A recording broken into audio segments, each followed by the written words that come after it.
Hello everyone. I have promised you to post a video on Rotam today, and in this week I have asked you a question saying कि if a patient comes to you with this Rotam as you can see on the screen, then what would you think of? Is it a fibrinogen defect? Is it a platelet dysfunction? Or have somebody given him heparin? Or it is hyperfibrinolysis? And I have posted answer it as an answer of heparin effect. Let's see how we landed up on this answer. And before you wish begin, let's I want you to see one interesting thing that here it is written as rotum sigma. It means there should be some delta. eh, So, you know, just for the sake of interest, um, no association with patient management or anything. Like rotum are of three types: rotum delta, rotum sigma, rotum platelet. And rotum sigma is being the automatic test with cartridge based assays, and it gives you four values: fibtem, xtem, intem, and ftem. Okay. So, just for the sake of knowing, these days we use rotum sigma only. We don't use rotum delta or rotum platelet. Rotum delta was based on pipetting, and a lot of expertise was required and for semi-automatic type of system. So these days we use rotum sigma mostly. Okay, rotum, as you everybody knows, the full form rotational thromboelastometry, not a big deal. Everybody knows that it is on viscoelastic, based on viscoelastic. This is all theory. We're not much concerned about theory because it is a completely bedside and a very clinical topic. And like few days back, I was also very afraid of rotum, like how to assess it, how to know about it. But it is literally very easy test. Okay. So we'll get the values mainly in the form of xtem, fibtem, eptem, intem, and very rarely if you order it separately, heptem. Otherwise, it is mostly extem, fiftem, eptem, intem. Okay. Now, there's a theoretical difference between TEG and ROTAM. TEG was used previously. These days, TEG is not the thing which is being used. It's ROTAM. Although principle remains the same, that there is one rod and while and that rod rotates, and as the rod clots keep on forming, the rod rotation goes on down, and that's how it converted to optic energy and then to electric energy, and then we plot this graph. Okay, but not significant. You only need to know that rotam is the one which we are using today, and it has a very excellent sensitivity. And the thing is, now we are using more potent activators than we compare to tech. Okay. Now let's see. Have you ever wondered okay, why they are giving it in a way of fibtem, then xtem, then intem, then eptem? I think it has a logic because rotam is all about order. Okay. You have to read rotam in a order. If you read intem before fiftem, if you read extem before fiftem, you will land up into a lot of problem. ठीक है, उसका logic है. ठीक है कि हम ऐसा क्यों करते हैं, पर इसका ऑर्डर देने का यही मतलब है. इस ऑर्डर में ही हमें इसे रीड करना होता है. हमें सबसे पहले फिफ्टेम में कुछ डिफेक्ट है कि नहीं, और फिफ्टेम के A5 और A10 में कुछ डिफेक्ट है कि नहीं, वही देखना होता है. उसके बाद हम नेक्स्ट एक्सटेम पे आते हैं, नेक्स्ट या फिर इंटेम पे आते हैं. और जब एक्सटेम इंटेम भी हमारा हो जाता है, हम तीनों को एसेस कर लेते हैं, लास्ट में हम लोग एप्टेम पे आते हैं. And HEPTEM is just to confirm that के जो भी प्रॉब्लम है वो हेपारिन की वजह से है. ठीक है, तो ये तो मोटी मोटी बात थी. लेट्स नाउ सी कि ग्राफ बहुत इंपॉर्टेंट है. भले ही सबके ग्राफ्स अलग होते हो, पर ये ग्राफ मेन है, मीन्स कहने का मतलब. ठीक है, अब सबसे उससे भी ज्यादा इंपॉर्टेंट है जो कि सबको पता ही होता है, पर फिर भी थोड़ी बहुत कंफ्यूजन रहती है कि there is one extrinsic pathway, there is one intrinsic pathway.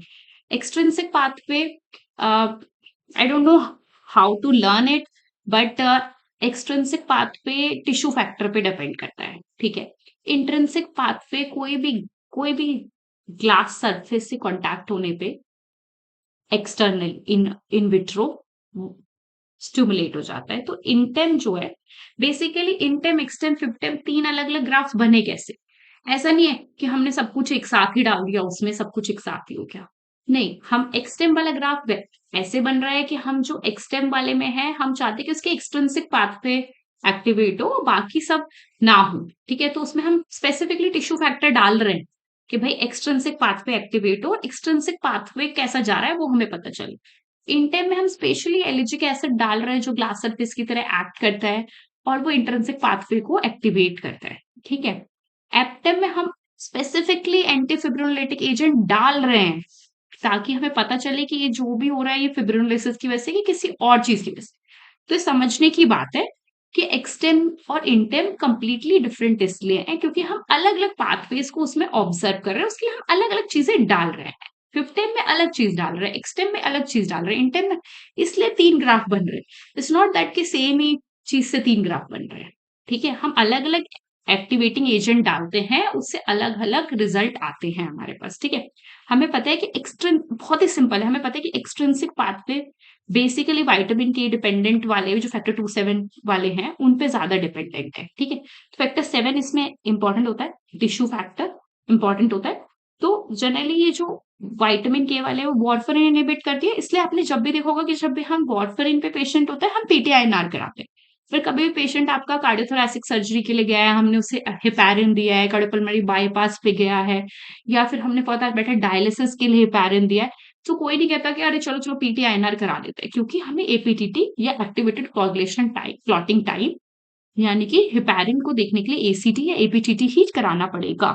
ठीक है, क्योंकि दोनों की पैथोलॉजी, दोनों का वे अलग है। ठीक है, ये तो बहुत सिंपल बात है। इसीलिए एक्सटेम और इंटेम और फिफ्टेम अलग अलग है। ठीक है, अब हम एक कॉमन वो पढ़ लेते हैं ग्राफ, कि कॉमन ग्राफ होता है। ठीक है, ये वो एक कॉमन ग्राफ है, राइट। तो अब हम ये कॉमन ग्राफ को हम समझने की कोशिश करते हैं कि अब जो आपका एक्स एक्सेस है उस पे टाइम है, रन टाइम है। ठीक है, रन टाइम 60 मिनट्स तक होता है इसका। और एक क्लॉट फॉर्मनेस है कि क्लॉट की थिकनेस या क्लॉट की फॉर्मनेस कितनी हुई है। ठीक है, तो सबसे पहले हमारे लिए इंपॉर्टेंट बात है, हम शुरू करते हैं यहाँ से। देखो समझने की कोशिश करो, हम यहाँ से शुरू करते हैं कि यहाँ से हमने उसको पिपेट उसमें डाल दिया, अब वो प्रोसेस स्टार्ट हो गया। तो यहाँ से स्टार्ट होने के बाद जब तक पहली बार क्लॉट फॉर्म होना शुरू नहीं होता है, इसे हम बोलते हैं कोएगुलेशन टाइम। अब ये कोएगुलेशन टाइम जो है, इसके नाम से ही पता चल रहा है, एक तो ये क्लॉट कोएगुलेशन फैक्टर्स पे तो डिपेंड करता ही है।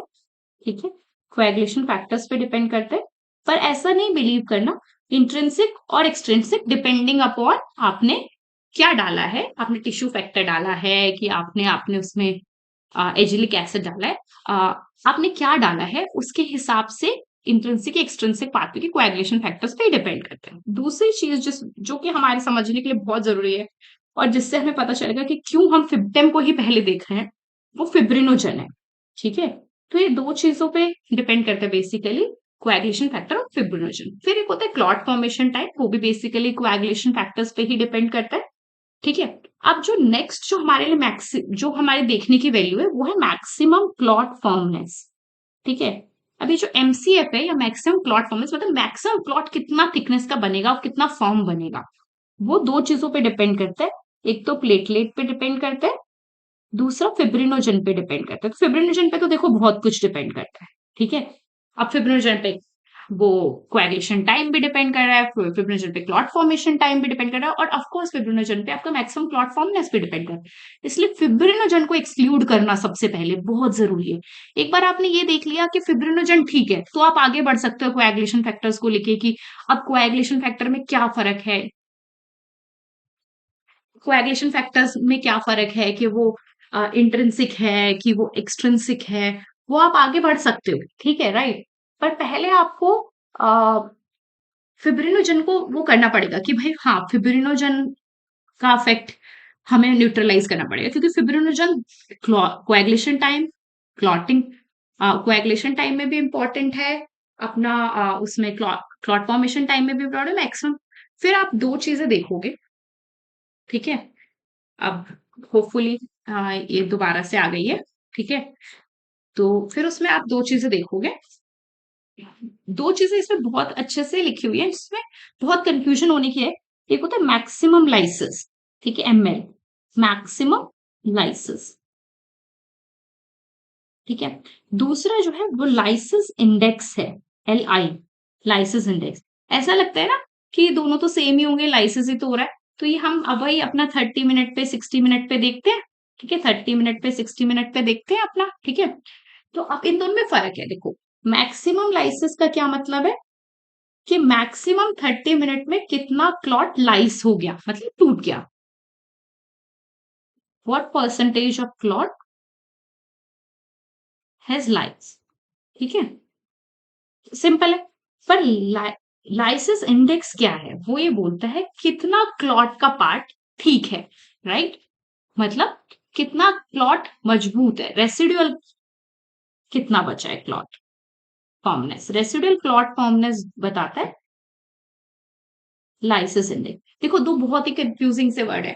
अब हमारे जितने भी क्राइटेरिया होते हैं वो एमएल में या LI30, LI45, LI60 में होते हैं, ठीक है? तो बिल्कुल उल्टे होंगे। जिसका मैक्स, मान लो किसी का maximum lysis at 30 minutes, right, 15% हो गया, तो उसका लाइसिस इंडेक्स क्या हो गया at same 30 minutes? At same 30 minutes उसका लाइसिस इंडेक्स क्या हो गया? बचा हुआ 85%। इसका मतलब 15% क्लॉट तो उसका लाइज हो गया, 15% क्लॉट लाइज हो गया 30 मिनट पे, और 30 मिनट पे 85% क्लॉट अभी भी बचा है। मतलब इतना क्लॉट फॉर्मनेस अभी भी बची है, राइट? तो ये थोड़े से कंफ्यूजिंग टर्म है, ये हमने समझ लिए। और ये अपना, इसको बात समझने के बाद हम अपना नेक्स्ट उस पे चलते हैं कि कुछ अब हमारी आई है बात समझने की कि भाई हम कर मतलब क्या सीन है, मतलब हम क्या समझेंगे, ठीक है? अब जब तक किसी पेशेंट को ब्लीडिंग नहीं है, रोटम की कोई वैल्यू नहीं है, ठीक है? या फिर तो ब्लीडिंग नहीं है, या फिर आप सर्जिकल ब्लीडिंग बहुत ज्यादा एक्सपेक्ट नहीं कर रहे, क्योंकि रोटम कभी भी मतलब प्रिडिक्ट नहीं कर सकता ब्लीडिंग। मान लो कि तुमने रोटम से कुछ दिया और फिर तुमने कहा कि अब तो हम रोटम करा के देख लेते हैं, ब्लीडिंग तो नहीं हो रही पेशेंट को, हम रोटम करा के देख लेते हैं, देखते हैं दोबारा ब्लीडिंग होगी कि नहीं। वो रोटम कभी नहीं बता सकता। So ROTEM is only and only applicable when the patient is bleeding or expected to have a surgical bleeding. So don't treat pathological values of rotum. Rotum can be completely right while the patient is bleeding, and the rotum can be completely out of box when the patient is not even bleeding. So rotum need not be treated, you treat the patient, ठीक है? So this is the key. Everybody just don't get it done. You think okay okay platelet कम है इसकी, और हो सकता है ये 2 दिन बाद ब्लीड कर जाए, या फिर हो सकता है आज रात में ब्लीड कर जाए। कोई फायदा नहीं है रोटम कराने का। रोटम तभी कराना है जब उसको ब्लीडिंग है, वरना आप रोटम के वैल्यू से कुछ भी प्रिडिक्ट नहीं कर सकते। It has a very bad sensitivity, okay? Only when it is bleeding then it has a good specificity की, ओके, है ना? अब रोटम में ना हर चीज की एक डिफाइंड सीक्वेंस है। अब हम लोग मतलब ये इसी ऑर्डर में किसी रीजन से दिया हुआ है। इन्होंने सबसे पहले फिफ्टेम किसी रीजन से दिया है। आपको ऐसा नहीं कि आप उठा के एक्सटेम पढ़ने लगो, फिफ्टेम ही सबसे पहले पढ़ना है। उसका रीजन मैंने आपको बताया, फिफ्टेम ऑलमोस्ट, फिब्रिनोजन ऑलमोस्ट हर जगह पे उसका रोल है, ठीक है? फिब्रिनोजन आपका रोल क्लॉट फॉर्मेशन में भी है, क्लॉट कोएगुलेशन टाइम में भी है, मैक्सिमम क्लॉट फॉर्मनेस में भी है, और फिब्रिनोलिसिस में भी। तो बेसिकली हमें ये देखना है कि फिब्रिनोजन ठीक होना चाहिए। अगर फिब्रिन, क्योंकि मान लो आपकी एक पाथवे को, मान लो कि आपके इस चीज को, जैसे कोएगुलेशन क्लॉट, जो कोएगुलेशन टाइम है, इसको आपकी दो चीजें अफेक्ट कर रही है। कोएगुलेशन फैक्टर्स भी अफेक्ट कर रहे हैं जी, और फिब्रिनोजन भी कर रहे हैं। अब तुमने जगह, तुम सीधा सीधा गए, तुमने कहा कि हम तो हमें मतलब नहीं फिफ्टेम से, फिफ्टेम तो फालतू है, हम सीधा जाते हैं, हमें तो एक्सट्रिंसिक और इंट्रिंसिक पाथ पे पढ़ा है, हम तो उसी पे फोकस करेंगे। तो हमने गया, चलो चलो हम एक्सटेम सीटी देखते हैं। अब हम गए इस पे, हमने कहा ओ शिट, एक्सटेम सीटी तो बड़ा हुआ है। इसी का हम इसी का एग्जाम्पल ले रहे हैं, क्यों हमारे को, क्यों मोस्टली लोगों ने हिपैरिन आंसर नहीं दिया इसका। मतलब जब मैंने पोस्ट किया तो most of the people have not answered it as heparin at all, ठीक है? बिकॉज ऑर्डर में ही नहीं देखा उन्होंने, उन्होंने सीधा देखा अच्छा सीटी बड़ा हुआ है, ओ हो, एक्सटेम पे नजर गई उनको, extrinsic pathway, oh my God सीटी तो 97 सेकेंड है, ओ माय गॉड ये तो बड़ा हुआ है, अब मतलब इसका तो एक्सट्रिंसिक पाथवे उड़ा पड़ा है। सबने सोचा कि इसका एक्सट्रिंसिक पाथवे में गड़बड़ है, ठीक है? एक्सट्रिंसिक पाथवे गया इसका तो, है ना? तो फिर पर उनको ये नहीं, पर सबको ये समझने वाली बात है कि ये जो सीटी है, ये सिर्फ वो कोएगुलेशन फैक्टर्स पे डिपेंडेंट है ही नहीं, ये कोएगुलेशन फैक्टर्स पे भी डिपेंडेंट है, और ये आपकी क्या बोलते हैं, फिब्रिनोजन पे भी डिपेंडेंट है। आप पहले ये रूल आउट कर दो कि ये जो भी फाइंडिंग आई है आपकी, ये फिब्रिनोजन की वजह से नहीं आई है, उसके बाद ही आप आगे बढ़ सकते हो, ठीक है। नहीं तो आप हर स्टेप पे ऐसा ही होगा। अब इसमें भी क्लॉटिंग टाइम बहुत बड़ा हुआ है, हमने सोचा प्लॉटिंग टाइम तो बड़ा हुआ है, पर ऐसा भी हो सकता था। ये बात अलग है कि यहाँ पे ऐसा नहीं है, क्योंकि यहाँ पे फिफ्टेम एकदम सही है। इसका सीटी आप देखोगे तो सॉरी सीटी कह रही हूँ, इसका फिफ्टेम का A5 A10 देखोगे, फिफ्टेम में सीटी की ज्यादा वैल्यू नहीं होती, ठीक है। फिफ्टेम में A5 A10 की ज्यादा वैल्यू होती है, क्योंकि फिब्रोनोजन का main role thickness of clot पे है, फर्मनेस ऑफ क्लॉट पे है, ठीक है। लेस रोल है क्लॉटिंग टाइम पे, ऑल दो रोल है ना। कोएगुलेशन टाइम पे रोल कम है, पर रोल है, पर मेन जो इसका इफेक्ट होता है वो A5 A10 पे होता है। तो फिब्रिनोजन की भी जो कभी भी आप कोई भी एल्गोरिदम उठा के देख लो, अगर फिब्रिनोजन की बात हो रही है, फिफ्टेम की बात हो रही है, तो सबसे पहले A5 A10 ही देखते हैं। तो हमें ये दिख रहा है कि इसमें तो कि A5 A10 ठीक है, वैल्यूज ठीक है, इसलिए फर्क नहीं पड़ा कि आपके इंट्रिंसिक पाथ पे। मान लो कि फिफ्टेम भी खराब होता, ठीक है, और इंट्रिंसिक पाथवे का सीटी भी बड़ा होता, मान ले फिफ्टेम का A5 A10 भी बड़ा हुआ होता, मतलब जैसे कि होता 60 60 सपोजिटली, और सॉरी A5 A10 भी कम होता, बड़ा हुआ कह रही हूँ मैं, sorry sorry sorry, A5 A10 भी कम होता, मतलब जो फॉर्म जो थिकनेस है जो क्लॉट की वो कम होती, ठीक है। इसका मतलब फिब्रिनोजन की डेफिशिएंसी होती, और साथ में ये इंटेम में सीटी बड़ा हुआ होता। तो आप ये नहीं कह सकते थे कि ये तो हेपेरिन की वजह से है ना। So you need to rule out, you need to say that fibrinogen is fine before saying anything else, ठीक है। अब हम गए गए हमने अपना नेक्स्ट पॉइंट पढ़ा, तो ये वो बोल रहा है कि there is a defined sequence to interpret the rota, ठीक है। डोंट रैंडमली जंप, मतलब हमने पढ़ लिया कि हम सब पैथोलॉजिकल वैल्यूज पे directly and up, you will and up getting a wrong answer. तो एग्जाम्पल, सपोजिटली मैं एग्जाम्पल देती हूँ आपको, अभी सेम एग्जाम्पल, एक ट्रॉमा का पेशेंट आया, वो खूब ही ब्लीडिंग कर रहा था, ब्लीडिंग कर ही जा रहा था, ठीक है। आपने रोटम किया, आपने सीधा एक्सटेम सीटी देख लिया, उसका सीटी था बढ़ा हुआ, ठीक है, सीटी पूरा प्रोलॉन्ग था। तो आपने सोचा, पर जब पेशेंट ब्लीड करता है, जब भी हम पीपीएच के बारे में बोलते हैं, जब भी हम किसी भी ब्लीडिंग पेशेंट का, fibrinogen is a very important thing. हो सकता है उसका फिब्रिन ब्लीड करके उसने अपना सारा फिब्रिनोजन ही मतलब ब्लीड आउट कर दिया हो, और इस वजह से क्लॉट ना बन पा रहा हो, है ना। तो आपने क्या किया, हमने सबने क्या किया कि हम एक्सटेम सीटी पे चले गए सीधा। हमने कहा भाई ये तो प्रोलॉन्ग है, पक्का पक्का एक्सटेंसिव क्लॉटिंग पाथ पे गया है इसका तो, है ना। चलो चलो चलो, हम ना पीसीसी दे देते हैं इसको, ठीक है। अब आपको पता तो हो गई, फिर भी for just for the revision, कि एफएफपी, क्रायो और पीसीसी में दो तीनों अलग अलग हैं। एफएफपी में सारे कोएगुलेशन फैक्टर होते हैं, ठीक है, all coagulation factor, and protein C, S और एंटीथ्रोम्बिन भी होता है। क्रायो में क्या होता है, cryo is mainly for fibrinogen. Think think of fibrinogen, think of cryo, cryo is fibrinogen, it's a concentrated fibrinogen. Factor 8 भी होता है उसमें, फिब्रोनेक्टिन भी होता है। पर जो प्रोथ्रोम्बिन कॉन्सेंट्रेट होता है, उसमें सिर्फ विटामिन के डिपेंडेंट फैक्टर्स होते हैं, 2 7 9 10, ओके, 2 7 9 10, ठीक है। प्रोटीन सी और प्रोटीन एस भी होता है, ठीक है। पर पॉइंट ये है कि अब आपको तो लगा था इसका तो एक्सट्रिंसिक पाथ पे उड़ा पड़ा है, तो आपने क्या किया, इसको पीसीसी दे दिया, पर ये तो गड़बड़ हो गई। अब तुमने किसी, भाई उन्होंने पहले एक्सटेम देख लिया, पीसीसी दे दिया, फिर बाद में देखा अरे अरे अरे, ये तो फिफ्टेम में तो A5 A10 तो कम है ना, मतलब क्लॉट की फॉर्मनेस तो है ही नहीं, इसका मतलब फिब्रिनोजन कम था, इस वजह से एक्सटेम का सीटी बढ़ा हुआ था। इस वजह से नहीं बढ़ा हुआ था कि वो उसके कोएगुलेशन फैक्टर्स कम थे, राइट। तो now you already know that सीटी डिपेंड्स ऑन बोथ क्लॉट, अब आपको पहले से पता है कि सीटी क्लॉटिंग फैक्टर्स पे भी और फिब्रिनोजन दोनों पे, तो ये मैं बता ही चुकी हूँ। तो पहले फिफ्टेम देखो before deciding that it is clotting factors which are responsible. Conclusion यही है कि आपने एफएफपी और क्रायो देना था, और आप you end up giving him PCC, which was very very wrong, ठीक है। तो यू कैन ओन, मतलब learn this by heart, you can only comment on EXTEM after ensuring adequate A5 A10 on फिफ्टेम।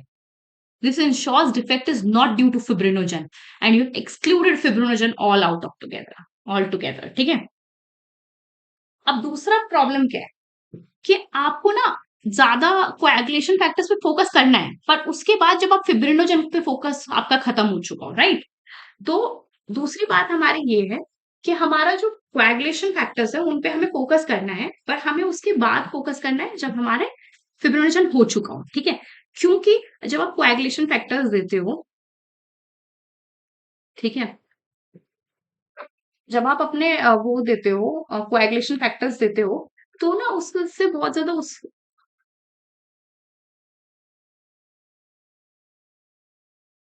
तो छोड़ो, नहीं आ रहा तो let's not much of importance. ठीक है। तो जब तुम क्लॉटिंग फैक्टर्स देते हो तो हमें ये समझने की जरूरत है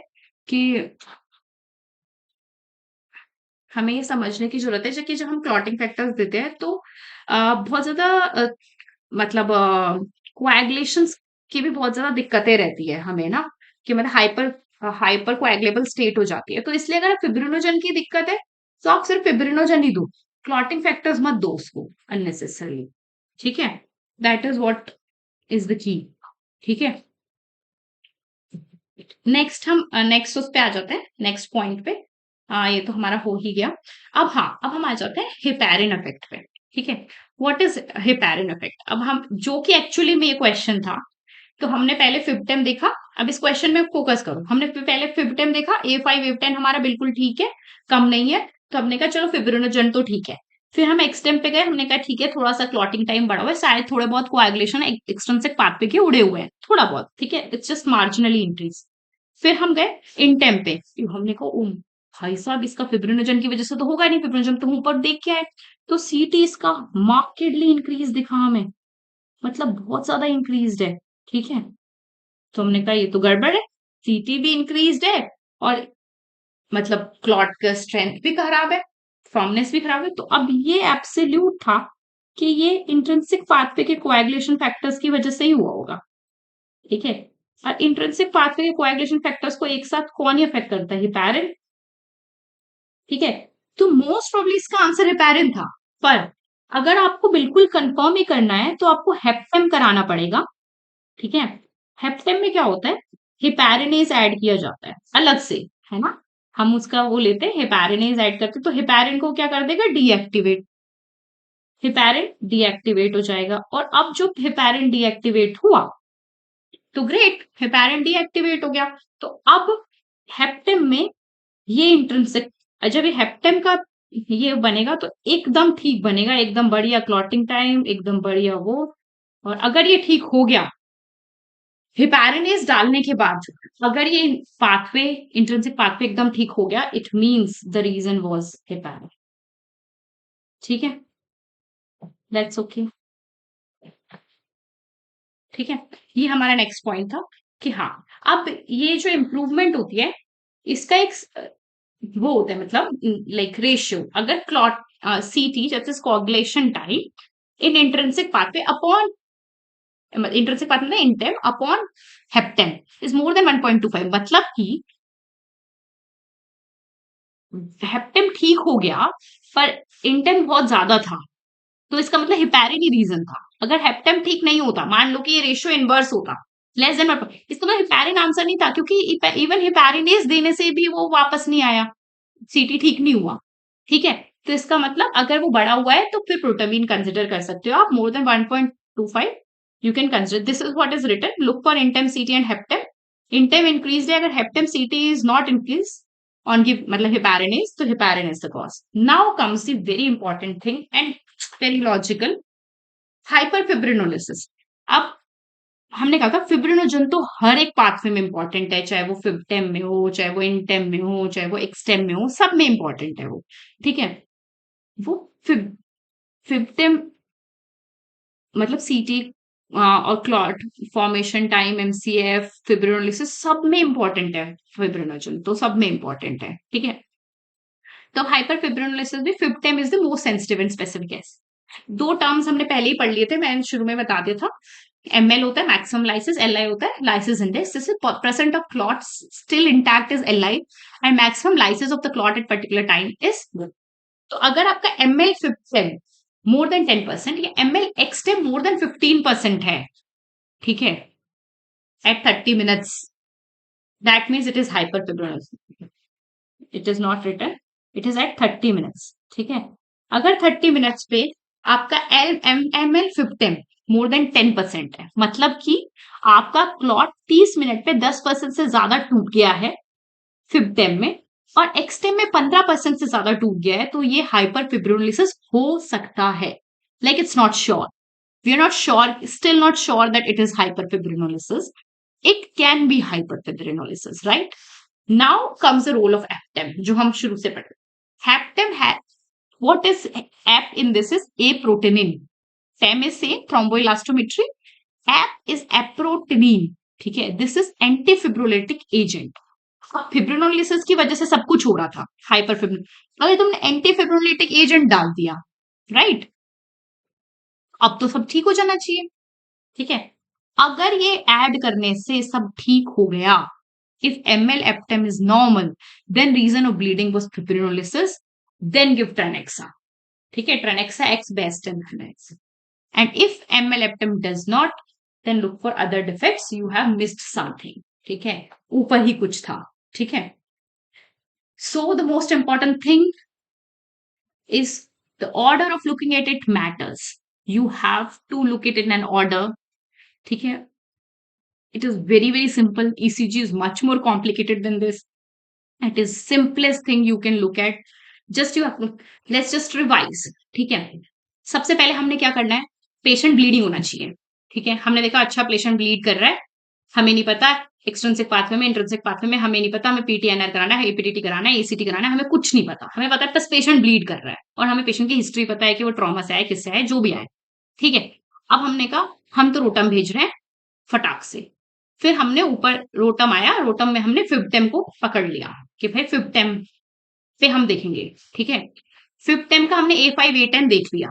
ठीक है, या तो A5 A10 नॉर्मल है तो बढ़िया, मतलब कि अब आगे कुछ भी दिक्कत फिब्रिनोजन की वजह से तो नहीं है, मतलब एटलीस्ट फिब्रिनोजन कम तो नहीं है. ठीक है, तो A5 A10 ठीक है, फिफ्टेम का आगे बढ़ता है. फिर हमने कहा चलो चलो अब एक्सटेम इंटेम को बगल बगल में रख के देख लेते हैं. या तो दिक्कत अब क्या है, जो भी ब्लीडिंग हो रही है या तो वो एक्सट्रिंसिक पाथवे की वजह से हो रही है या तो वो इंट्रिंसिक पाथवे की वजह से हो रही है. क्योंकि फिब्रिनोजन तो हमने देख लिया कि वो तो ठीक है, उसका A5 A10 तो ठीक है, हम आगे बढ़े. ठीक है, तो हमने बोला अब मान लो एक्सट्रिंसिक पाथवे, अगर एक्सट्रिंसिक पाथवे का सीटी बढ़ा है तो फिब्रिनोजन की वजह से तो नहीं हो सकता, क्योंकि फिफ्टेम का A5 A10 तो ठीक था. तो अब किसकी वजह से, एक्सट्रिंसिक कोएगुलेशन फैक्टर्स की वजह से. वो के कौन से फैक्टर्स है, फैक्टर 2 7 9 10 है. ठीक है, या 7 है, मेनली 7 है. ठीक है, तो हो सकता है आपने वार्फरिन दे रखी हो पेशेंट को. ठीक है, तो इसमें आप क्या कहोगे, प्रोथ्रोम्बिन कंसेंट्रेट दे देते हैं. ठीक है, अब हम दूसरे पे आए, हमने बोला इंटेम है, इंटेम है, इंटेम का क्लॉटिंग टाइम बढ़ा हुआ है. सो फिर तुमने क्या पूछा, इंट्रिंसिक पाथवे होगा, मतलब फैक्टर 10 वेन का कुछ प्रॉब्लम है, हिपैरिन दे दिया है तुमने, ऐसा हो सकता है. फिर तुमने कहा अगर तुम हिपैरिन पे शक है तो तुमने हेप्टेम करा लिया. ठीक है, हेप्टेम से अगर वो चीज ठीक हो गई हिपैरिनेज डालने से, तो मतलब हिपैरिन की दिक्कत थी. ठीक है, अब नहीं तो और कुछ दिक्कत थी. ठीक है, ये सिंपलेस्ट पाथवे बता रही हूँ. ठीक है, उसके बाद आपने कह दिया एक्सटेम इंटेम दोनों ठीक थे, किसी में कुछ दिक्कत नहीं थी. अब हम आ गए कि भाई हमारा तो, हमने फिफ्टेम के पास दोबारा गए, अरे ये सीटी तो ठीक था इसका, मैक्सिमम क्लॉट फॉर्मेशन भी ठीक हुआ, A5 A10 भी ठीक रहा, पर ये क्या हुआ, जैसे ये 30 मिनट पहुंचे तो पूरा लाइस ही हो गया. तो इसका मतलब हमने देखा मैक्सिमम लाइसिस एट अपना वो, मैक्सिमम लाइसिस एट 30 मिनट्स. तो उसने देखा फिफ्टेम में मोर देन 10% लाइसिस है, तो हमने कहा हाइपरफिब्रिनोलिसिस है ये तो. ठीक है, हाइपरफिब्रिनोलिसिस हमें पता चल गया, तो हमने कहा ठीक है, अब हम एप्टेम देख लेते हैं. अगर एप्टेम से वो ठीक हो गया तो मतलब हाइपरफिब्रिनोलिसिस ही था, नहीं हुआ तो नहीं था. So it's simple, no, not at all complicated, it's very very very simple. So stay tuned my next for my next video on SVT versus sinus tachycardia. Okay, stay tuned, bye bye, take care, good night.